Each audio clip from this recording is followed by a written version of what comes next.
shown correctly. For NIS, we will have, suppose for just I am giving an example, E, F, G.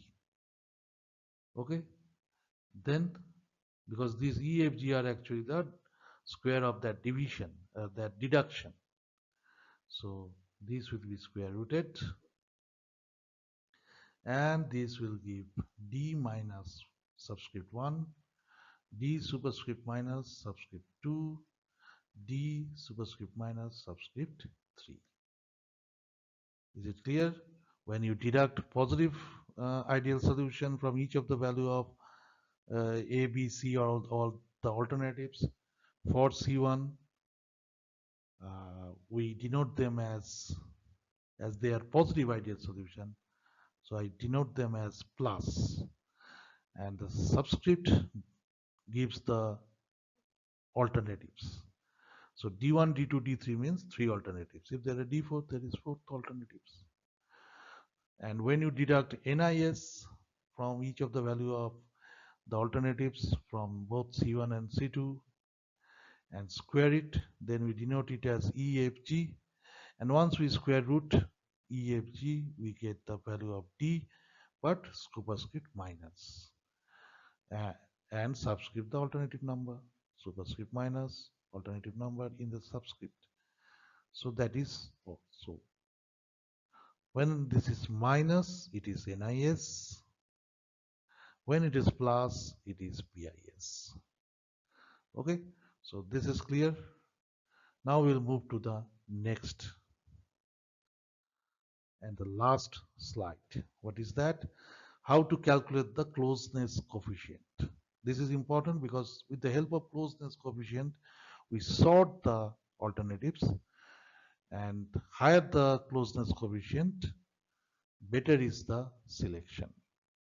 Right, let me explain.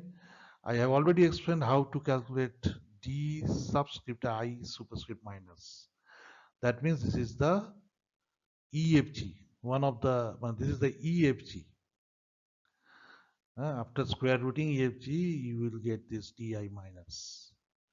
Correct? If you remember, for alternative 1, it is square root of E. For alternative 2, it is the square root of F. For alternative 3, it is the square root of G. Right? And you see this, and this is calculated for each of the alternative. C subscript I always denote this C value or D value is calculated for alternative I or ith alternative. This you must remember. Okay, so this closeness coefficient will be calculated for each of the alternatives. C will be calculated for each of the alternatives. This is very important to know. Whenever you are seeing this subscript I, it denotes it is for the ith alternative. Okay. Now minus means when you deducted NIS from each of the value of the alternatives for the criteria, and then square it, and then add. Square of C1 will be added to square of C2, and then you will find EFG when you are deducting NIS. Then once you square root it, you get the value of D1, D2, D3, but superscript minus.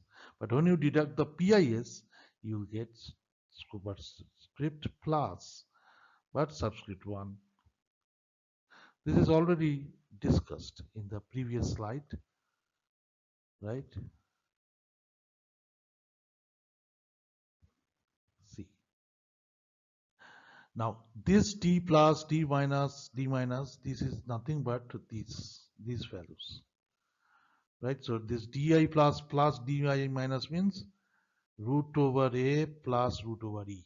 Actually this term for the alternative 1 is basically DI minus, but that means D1 superscript minus, that means this is root over E.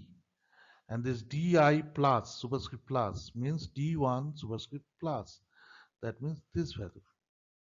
So root over A and di minus, that means d1 superscript minus this value, so root over e. So basically this is C1, and for C2 it will be root over f plus root over b plus root over f, correct? And for C3 it will be root over g by root over c plus root over g. Now after finding C1, C2, C3, you will compare these three values with each other and try to sort them in the descending order of the values. So if, for example, C1 is 0.801, C2 is 0.702, and C3 is 0.642, then you will arrange them like this: C1, C2, C3, because C1 is greater than C2, C2 is greater than C3. So his rank is 1, his rank is 2, descending order of value. 0.8 is higher than 0.7 and 0.6. 0.7 is higher than 0.6. So descending order of value. So C1 will be 1, C2 will be 2, C3 will be 3. Now this rank will give the best alternative among these three alternatives, which you can easily understand that this is the